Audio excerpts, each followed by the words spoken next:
Y, y bueno, Horacio González, que es profesor de la casa, es profesor justamente de introducción a la economía y microeconomía. Ha hecho toda una reseña, un análisis de este libro de Víctor, y bueno, y ha agregado obviamente su comentario personal sobre un tema que está en este libro, que es, digamos, la verdad o la falacia del mercado en relación con el Estado, ¿no? Es decir, esta es una cuestión que evidentemente parte de lo ideológico, es decir, cuando uno escucha Estado, mercado, adopta automáticamente una postura ideológica, ¿no es cierto? Uno que quieren achicar el Estado, agrandar la nación, otros que quieren liberar el mercado justamente para generar un desarrollo económico mayor, etc. Sin embargo, Estado y mercado ya no responden a esas visiones ideológicas. Y esto es lo que justamente Horacio, digamos, con toda su experiencia, sus investigaciones y demás, nos aporta en relación con esto, que también es de Víctor, ¿no? Es decir, pero, digamos, Víctor ahí avanza en una serie de autores y de ideas, entre ellos a un premio Nobel, que es Ronald Coase, que justamente es el tipo indicado en estas definiciones en torno de Estado y mercado. Pero bueno, escuchémoslo a Horacio rapidito, ¿no? Bueno, muchas gracias, Marcelo. Hola a todos nuevamente. Estado y mercado. Voy a citar al poeta alemán Goethe. Gris, gris es toda teoría, verde, verde es el árbol de la vida. Y acá tenemos ideas que se han hecho grises y otras que han reverdecido. De la mano de Ronald Coase, el Premio Nobel de Economía. Estado y mercado, innovaciones bibliográficas. Y estas innovaciones bibliográficas no comienzan ahora, de la mano de Victor Becker sí, pero Victor Becker hunde el análisis en el gran economista austríaco Schumpeter y en el Premio Nobel de Economía Ronald Coase, principalmente. De la mano de Schumpeter, la idea de las organizaciones, de la mano de Ronald Coase, la idea de las gigantescas y enormes organizaciones. La pregunta de Becker es, ¿quién produce los bienes y servicios que consumimos? Y la respuesta es que los bienes y servicios que consumimos los producen organizaciones que tienen algunas características. Su gigantismo, en primer lugar, la complejidad de las mismas y que van más allá de las fronteras geográficas de los países. Las grandes organizaciones son las que lideran el proceso económico y tenemos individuos que son los consumidores y tenemos al Estado. Voy a hacer un pequeño dibujito en el pizarrón y vamos a introducir las ideas de Schumpeter en primer lugar. Si me permite.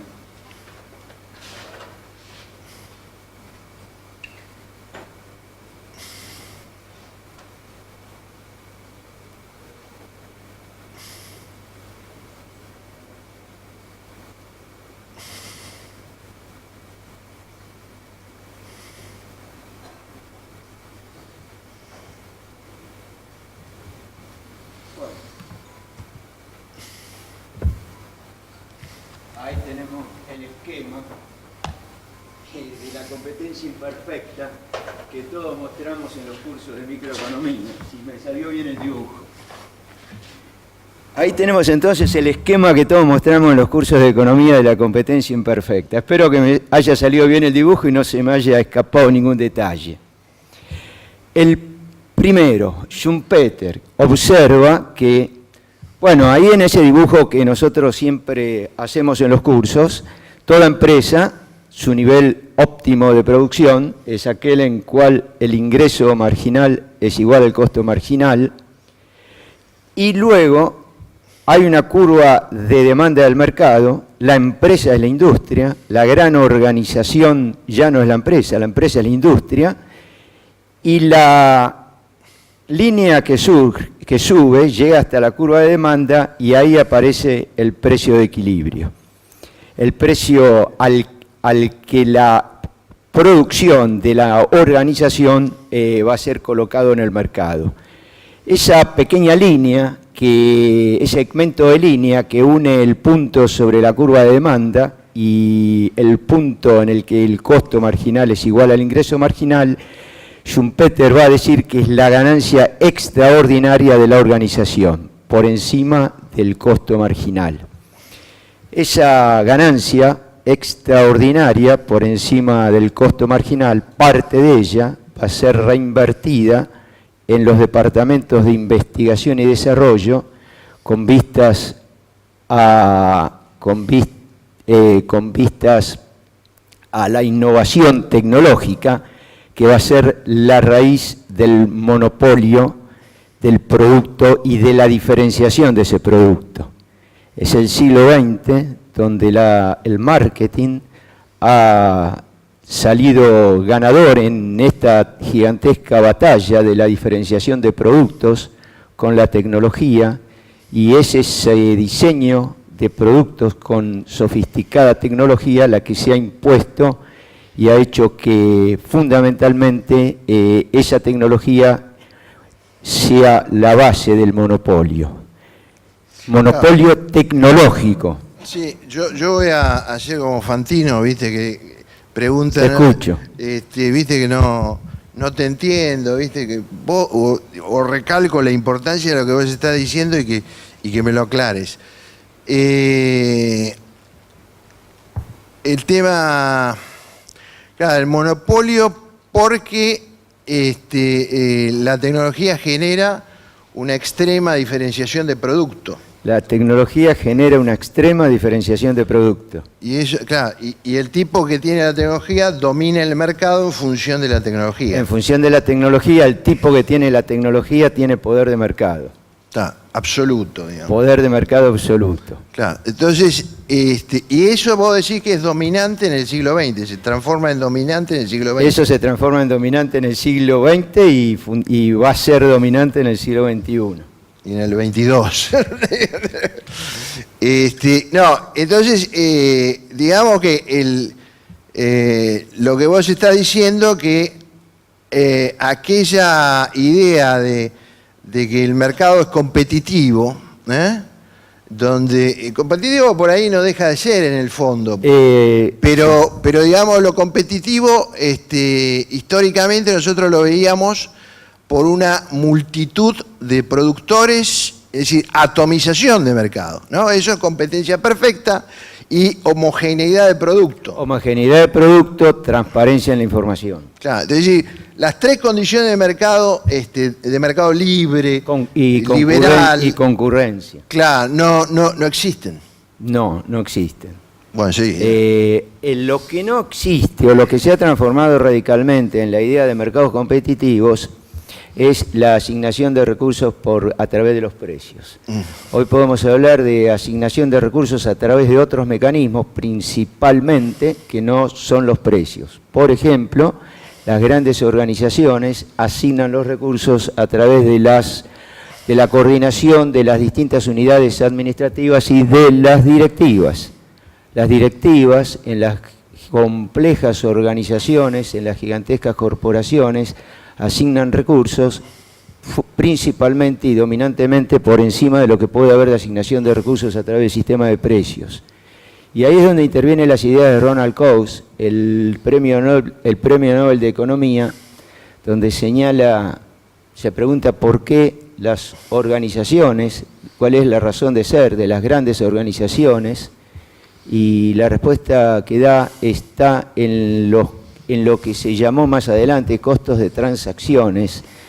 El surgimiento de las grandes organizaciones viene de la mano de internalizar procesos, absorber procesos, de tal manera que los costos de las transacciones sean absorbidos por la empresa hasta el punto en que queden por debajo de los costos de la organización.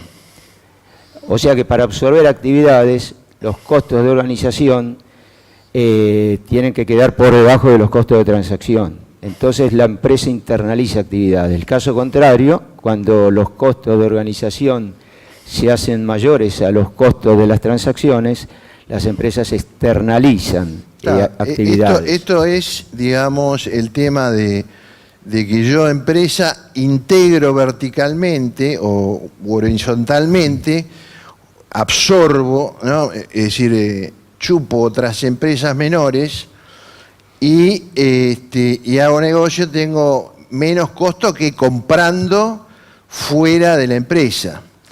Y bueno, así obviamente voy agrandando cada vez más la organización, ¿no? Internacionalmente ahora, y bajo costo, y cuando, digamos, ya esos costos son grandes, ahí sí empiezo a comprar afuera, es decir, asumo costos de transacción, ¿no? Más o menos. Marcelo lo tradujo al lenguaje cotidiano, lo cual me parece absolutamente excelente, porque lo hace muy entendible.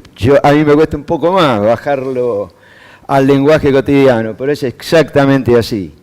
El tema pasa por la asignación de recursos a través de los sistemas de precios, que es lo que tradicionalmente se le ha adjudicado a los mercados competitivos. La idea de mercados competitivos es lo que se ha transformado en una idea anquilosada. En palabras de Becker, la idea de mercado en este sentido es una reliquia del pasado. El mundo de hoy es completamente diferente a esta manera de pensar en las ideas de Estado y mercado. Las ideas de Estado y mercado que vienen del siglo XIX y se sigue hablando en el siglo XX y todavía se sigue hablando en el siglo XXI, estas ideas de Estado y mercado como una dicotomía, en realidad es una falsa dicotomía. Primero, que no hay mercado.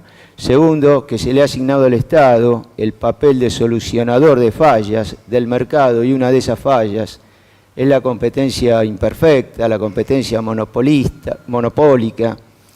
Y en realidad el mundo económico no es un mundo donde haya mercados, no es un mundo donde haya mercados, sino donde hay gigantescas corporaciones transnacionales.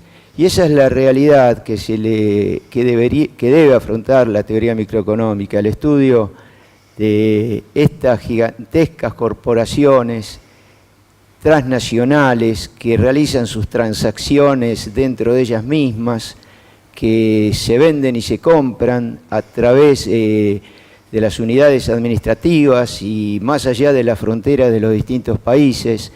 Y si vamos a pensar a nivel microeconómico, los agentes serían estas gigantescas corporaciones multinacionales, los consumidores y el Estado.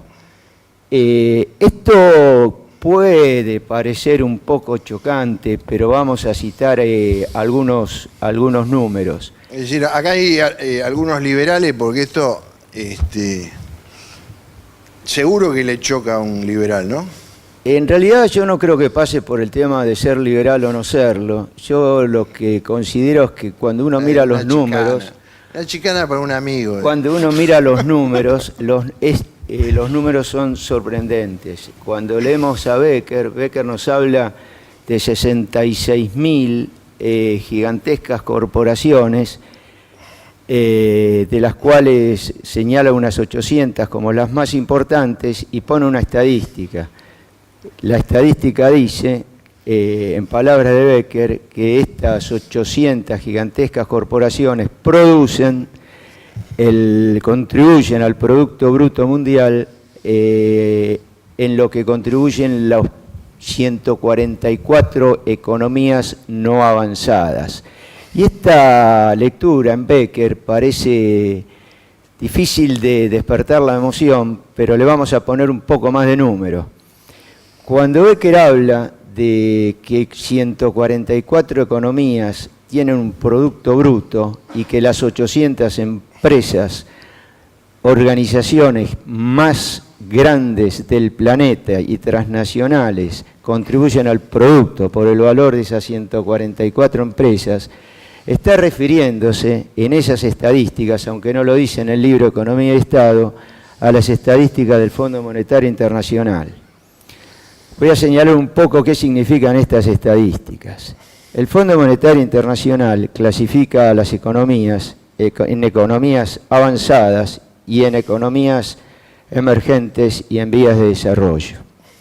Pues bien, el Fondo Monetario Internacional también proyecta el Producto Bruto Mundial, Gross Domestic Product, lo proyecta para los años venideros, desde atrás, 2014, 15, 16, 17, y proyecta el 2018, el 2019 y el 2023. 39 economías avanzadas en la clasificación del Fondo Monetario Internacional. Ven que no estoy del lado de los estatistas, sino del lado de los liberales, y traigo el Fondo Monetario Internacional porque se puso de moda. 39 economías avanzadas. Becker menciona en su estadística 144 economías emergentes y en vías de desarrollo. Hoy ya no son 144, son 154. Hoy tenemos en el último informe del Fondo Monetario Internacional, que lo pueden consultar en la página del fondo, www.imf.org, 154 economías emergentes y en vías de desarrollo y 39 economías avanzadas, sobre un total de 193 economías que proporcionan información al Fondo Monetario Internacional siguiendo el Manual de Cuentas Nacionales de las Naciones Unidas. Muy bien, ¿cuál es la distribución entre economías avanzadas y economías en vías de desarrollo de acuerdo a este World Economic Outlook, Panorama Económico Mundial de abril del 2018? El 41% del Producto Bruto Mundial, 41%, se produce en las 39 economías avanzadas. Estas economías, en términos de población, tienen un 14% de la población mundial. El resto, el 59% del Producto Bruto Mundial, lo producen lo que el Fondo Monetario Internacional clasifica como economías emergentes y en vías de desarrollo. Estas 154 economías constituyen el 86% de la población. Bueno, el total 193 economías que proporcionan información sobre la base de 216, 217, 218, 219, 220 países, porque permanentemente algunos se subdivide. Sudán, por ejemplo, que era el 10º país por territorio, se dio su lugar porque fue subdividido. Este es un ejemplo. ¿Qué significa esta estadística? ¿Cuál es la cantidad de producto global que el Fondo Monetario Internacional a paridad precio, a PPP, paridad poder adquisitivo, proyecta para el año 2023? Aproximadamente 127 billones de los nuestros. Si miramos las estadísticas, están en billones de ellos, pero llevado a billones de los nuestros, que un billón es un 1 seguido de 6 ceros, tenemos un producto bruto, bruto global para el año 2023 proyectado en 127 billones de dólares. 127 billones de dólares paridad poder adquisitivo. Cuando Víctor Becker dice que estas organizaciones internacionales, de 66.000 que tiene contabilizadas en la década del 90 y 800 como las más importantes en la década del 90, habría que, invito a los alumnos, porque estos temas para los que hoy tienen 18, 20, 22, 23 años, a que investiguen estos temas.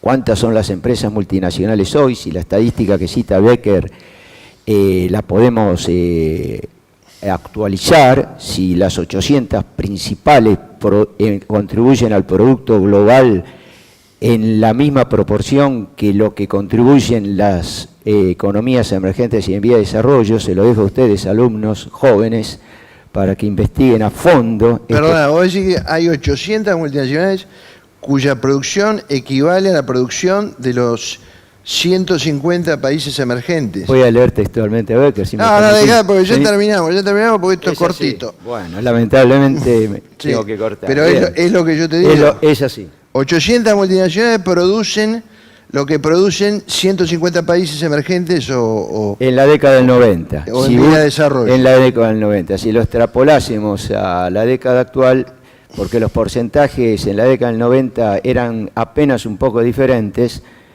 podríamos darnos una idea de lo gigantesco que es este proceso. Para eso los números. No hagamos nada sin números. Bueno, trata de cerrar porque ya... vamos entonces a cerrar definitivamente. Estamos frente a un mundo que es distinto a como lo pensamos. El austríaco Schumpeter vio el cambio en lo que Samuelson llama el mundo que no hemos fabricado en su libro de economía. Schumpeter lo sintió en carne propia, ese cambio en la fisonomía del mundo, y escribió en la primera mitad del siglo XX.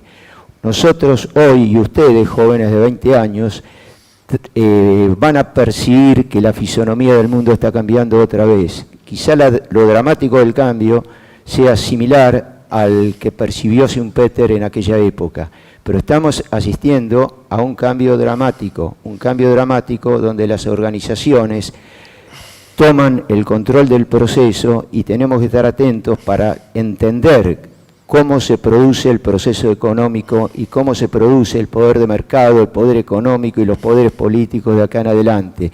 Cierro con lo siguiente. La empresa privada actualmente está con vistas a la exploración y a las actividades espaciales, cosa que hasta ayer era monopolio de los estados. Las empresas, las gigantescas corporaciones internacionales, con un tremendo poder que no debe apabullarnos, simplemente tenemos que tratar de entenderlos porque ustedes van a formar parte de esta década del siglo, de la 2030, 2040, 2050, 2060, este mundo es para ustedes. Por eso los invito a que traten de entender los cambios que se avecinan, que son de proporciones gigantescas, tan gigantescas como las empresas y las organizaciones a las que todos los días, de las cuales todos los días vemos las marcas en todas las cosas que usamos. Prendemos el televisor, como dice Víctor, vemos la marca del televisor, prendemos el celular, vemos la marca del celular, y así en todas las facetas de nuestras vidas. Los invito a que piensen. Les doy muchas gracias por haberme atendido y por estar acá, a Marcelo Basualto. Okay.